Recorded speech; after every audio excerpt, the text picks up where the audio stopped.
जनपद हरदोई से bureau chief Pramod Singh की रिपोर्ट। बुद्ध महासभा के मैत्री सम्मेलन में भारत के संविधान निर्माता बाबा साहब डॉक्टर भीमराव अंबेडकर के प्रपौत्र राजरत्न अंबेडकर का मैत्री सम्मेलन में हुआ आगमन। हरदोई 26 जून 2021 शाहजहांपुर रोड पर स्थित चरौली के गेस्ट हाउस में बुद्ध महासभा में हरदोई द्वारा मैत्री सम्मेलन का आयोजन किया गया।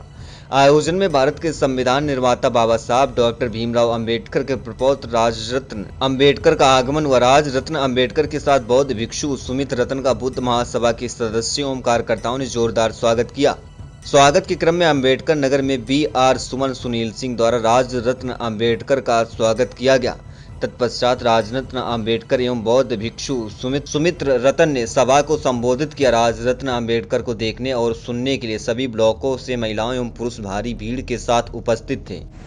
आज जो आपका कहां से आगमन हो रहा है और किस पर्पज से आप यूपी में आए हैं?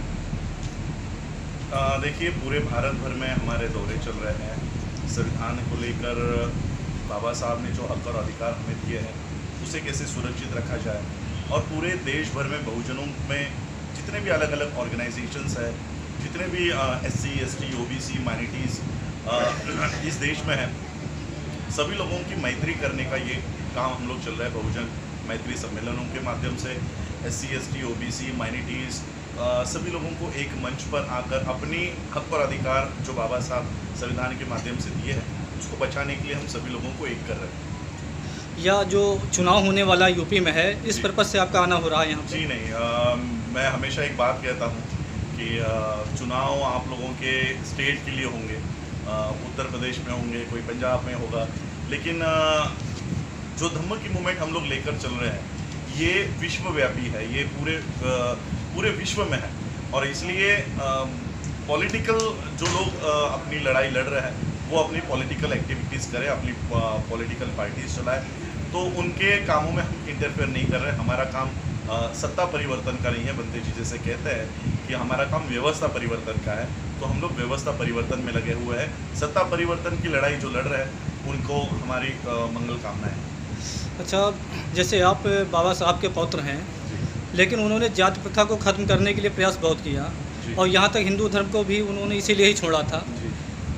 तो जिन लोगों ने बौद्ध धर्म अपनाया वो लोग अभी तक हिंदू धर्म को ही मानते हैं, या पॉलिटिकल वो लोग हैं जो लोग बौद्ध धर्म को मानते हैं? नहीं, देखिए, आप लोग शेड्यूल कास्ट को, सारे शेड्यूल कास्ट को बहुत समझने की गलती कर लेते हो। शेड्यूल कास्ट आज भी जो हिंदू जातियाँ हैं उनकी वो शेड्यूल कास्ट जिनके ऊपर अस्पृश्यता, अछूतपन जिनके ऊपर थोपा गया था, तो उनकी कास्ट जो है वो शेड्यूल कास्ट है।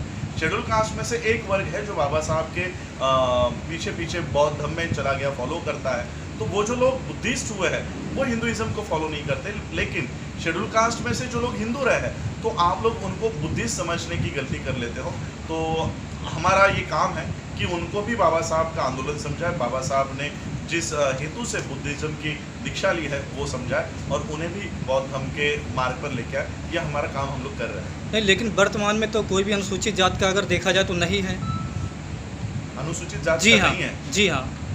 समझा नहीं। अगर वो बौद्ध धर्म अपना लेता है हाँ। तो क्या वो अनुसूचित जात का रहेगा? देखिए, ऐसे सुप्रीम कोर्ट के 2 जजमेंट्स जी। हैं और सुप्रीम कोर्ट ने ये क्लियरली कहा है कि कोई भी इंसान अनुसूचित जाति का है और वो कोई भी रिलीजन फॉलो करता है तो उसको अनुसूचित जाति के जो रिजर्वेशन है, जो फैसिलिटीज़ है वो उसको मिलती रहेगी। ये सुप्रीम कोर्ट के 2 जजमेंट्स, प्राइम जजमेंट्स है, जिसका हम लोगों को पढ़ाई करना चाहिए, लोगों तक उसकी जागरूकता करनी चाहिए। लेकिन वर्तमान में उस कैटेगरी में तो लोग नहीं आ रहे हैं।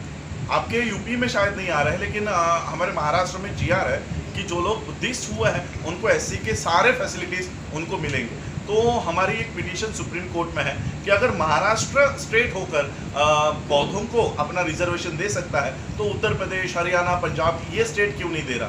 तो ये PIL हमारी कॉन्स्टिट्यूशन बेंच के सामने है।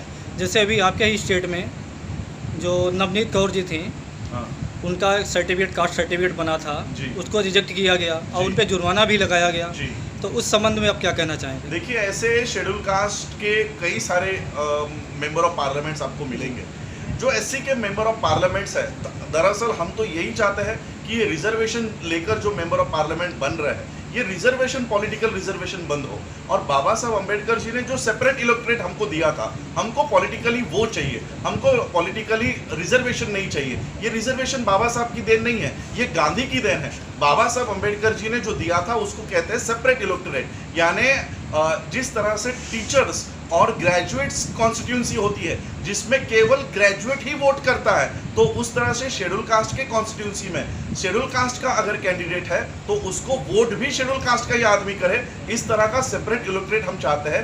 ये शेड्यूल कास्ट के जो मेंबर ऑफ पार्लियामेंट्स है, ये हमारे शेड्यूल कास्ट के पार्लियामेंट मेंबर ऑफ पार्लियामेंट्स नहीं है, ये पार्टी के कैंडिडेट्स है, गुलाम है, पार्टी के गुलाम है।